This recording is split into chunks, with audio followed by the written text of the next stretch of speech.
Shalom, Bapak, Ibu, Saudara-saudari yang terkasih di dalam Tuhan. Kita akan merenungkan lebih jauh tentang pujian bagi Kristus yang datang ke dunia. Bagian firman Tuhan yang akan membantu kita memahami lebih jauh tentang topik ini terambil dari Lukas pasal 2 ayat 10-11, terjemahan baru kedua yang berbunyi demikian. Kata malaikat itu kepada mereka, "Jangan takut, sebab sesungguhnya aku memberitakan kepadamu kesukaan besar untuk segala bangsa. Hari ini telah lahir bagimu juru selamat, yaitu Mesias, Tuhan, di kota Daud."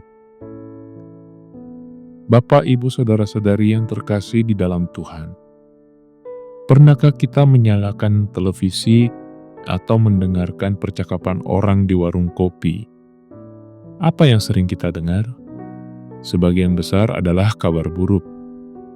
Harga barang naik, bencana alam, konflik antar negara, angka pengangguran meningkat, atau mungkin kabar buruk yang lebih personal.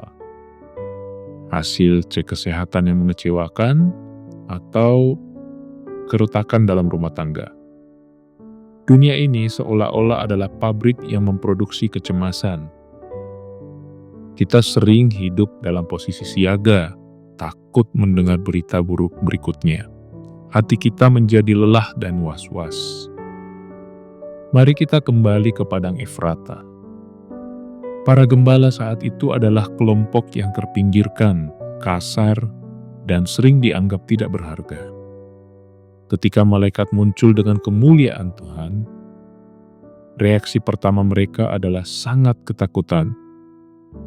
Dalam Lukas pasal 2 ayat 9. Mereka pikir mereka akan dihukum atau mati.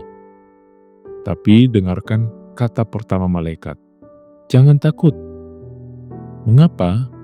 Karena malaikat itu tidak membawa daftar tuntutan. Dia tidak berkata, "Kalian harus hidup lebih baik," atau "berusahalah lebih keras." Tidak. Malaikat itu membawa kabar baik, yaitu Injil. Inti beritanya adalah, hari ini telah lahir bagimu juru selamat. Saat ini, banyak dari kita yang kehilangan sukacita karena kita mencoba menjadi juru selamat bagi diri sendiri. Kita lelah berusaha, tampil sempurna agar diterima orang lain. Kita lelah berusaha menutupi kesalahan masa lalu. Kita lelah berusaha memegang kendali atas masa depan anak-anak atau karir kita. Kita berjuang sendirian, seolah-olah keselamatan hidup kita bergantung pada keringat kita sendiri. Berita Natal berkata, "Berhentilah berjuang sendirian, Sang Juru Selamat sudah datang." Dia datang untuk membereskan apa yang tidak bisa kita bereskan. Dosa kita, rasa bersalah kita, dan keterpisahan kita dari Allah. Seperti seseorang yang terlilit hutang miliaran rupiah dan tiba-tiba ada dermawan yang melunasinya. Begitulah rasanya memiliki juru selamat.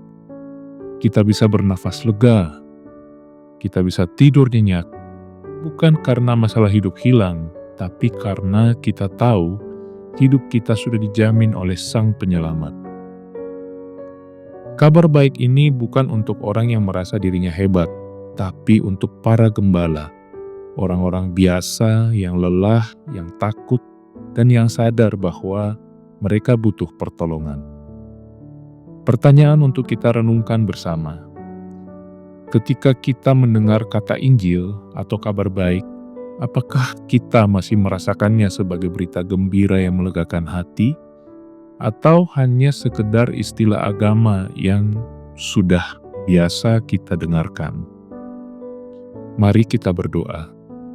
Ya Tuhan Yesus, Juru Selamat kami yang hidup, dunia kami penuh dengan suara-suara yang menakutkan dan kabar yang mengecewakan. Terima kasih karena di tengah semua itu, suara-Mu terdengar paling merdu. Jangan takut. Ampuni kami jika selama ini kami lelah karena mencoba menyelamatkan diri sendiri.